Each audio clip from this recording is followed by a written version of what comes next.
Hello, my name is Sarah Schrader, and I'll be playing Prince Henry. And I'm John Wastenberg, and I will be playing Falstaff. And we'll be doing a scene from Henry IV, Part 1.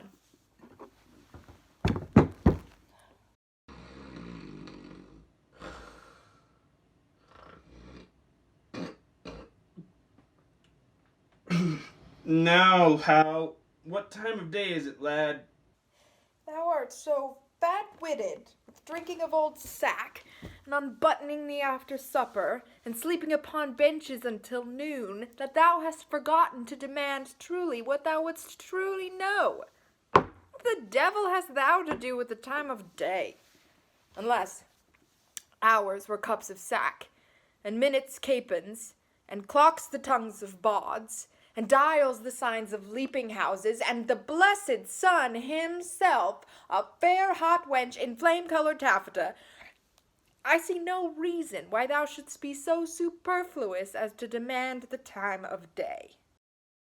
Indeed, you come near me now, Hal, for we that take purses go by the moon and the 7 stars, and not by Phoebus, that wandering knight so fair.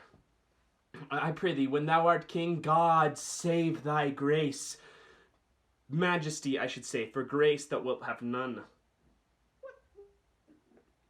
No, by my troth, not so much as will serve to be prologue to an egg and butter. Well, how then?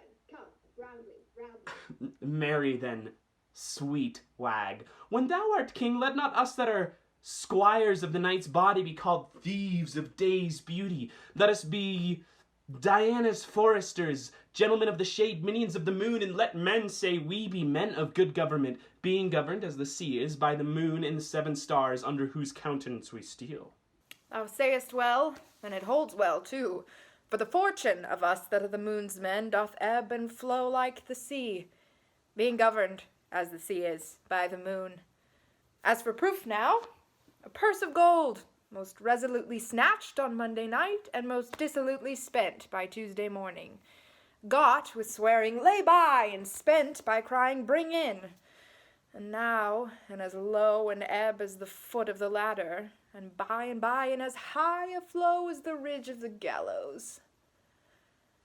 And by the Lord thou sayest true, lad, and is not my hostess of the tavern a most sweet wench? As the honey of Hybela, and is not a buff jerkin a most sweet robe of durance? How now, mad wag, when thou art king, what in thy quips and thy quiddities, what a plague have I to do with a buff jerkin? Well, what a pox have I to do with my hostess of the tavern? Well, thou hast called her to a reckoning many a time and oft. Did ever I call for thee to pay thy part?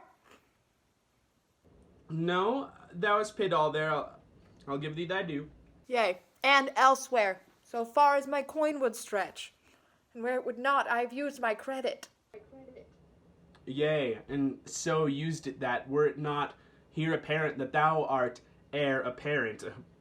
But I prithee, sweet wag, when thou art king, shall there be gallows standing in England, and resolution thus fubbed as it is with the rusty curb of old Father Antic the law? No, thou shalt.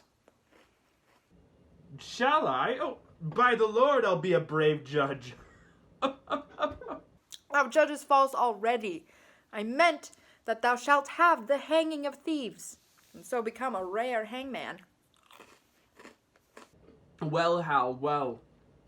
And in some sorts it jumps with my humor as well as waiting in the court. For obtaining of suits, Yea, for obtaining of suits, for the whereof the hangman hath no lean wardrobe. His blood I am as melancholy as a gib cat or a lugged bear. or an old lion, or a lover's lute. Yea, or the drone of a Lincolnshire bagpipe. What say you to a hare, or the melancholy of Moorditch? Oh, thou hast the most unsavory similes, and art indeed the most comparative rascalious, sweet young prince.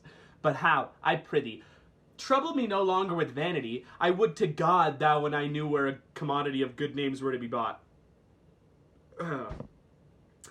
An old lord of the council rated me in the street the other day about you, but I marked him not. And yet he talked about you, sir, but I marked him not. And yet he talked very wisely about you, sir, but I regarded him not. And yet he talked wisely, and in the street, too. Now it's well, for wisdom cries out in the streets, and no man regards it. Oh, thou hast damnable iteration, and art indeed able to corrupt a saint. Thou hast done great harm upon me, Hal. God save thee for it. Before I knew thee, Hal, I knew nothing, and now am I, if a man should speak truly, little better than one of the wicked, but I must give over this life, and I will give over this life. By the Lord, I do not, and I'm a villain. I'll be damned for never a king's son in Christendom. Where shall we take a purse tomorrow, Jack? Zounds, where thou wilt, lad, I'll make one. And I do not call me a villain and baffle me. See a good amendment of life in thee, from praying to purse-taking. Why, 'tis my vocation, Hal. 'Tis no sin for a man to labor in his vocation. Thank you. Thank you.